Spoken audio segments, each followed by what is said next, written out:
سلام دوستان، امیدوارم که حالتون خوب باشه. من در اینجا میخوام یک باندری بگیرم و شرایطی که میخوام داشته باشه اینه که دقیقاً بین این دوتا میخوام باشه و ابزار من بتونه از وسط این شیار عبور بکنه.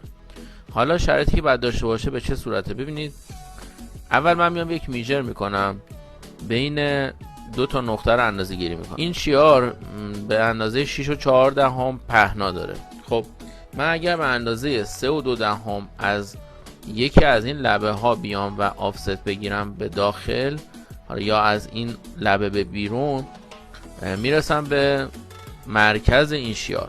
ببینید چطور این کار انجام میدم. اول یه پترن اینجا ایجاد میکنم، میام سراغ پترن و توی قسمت کرو ادیتور پترنم میام اینجا سراغ دستور کالکت و این لبه رو انتخاب میکنم و اوکی میکنم.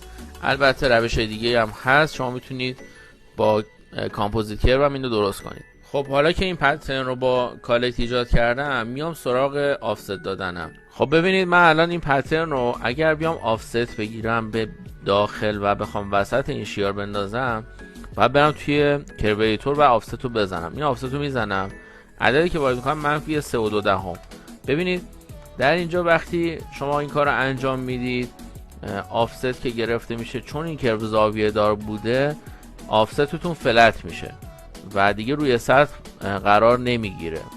خب و پترنتون هم از حالت امبد خارج میشه. بنابراین من اول میام این کرو رو با دستور فلتن تختش میکنم، اینجوری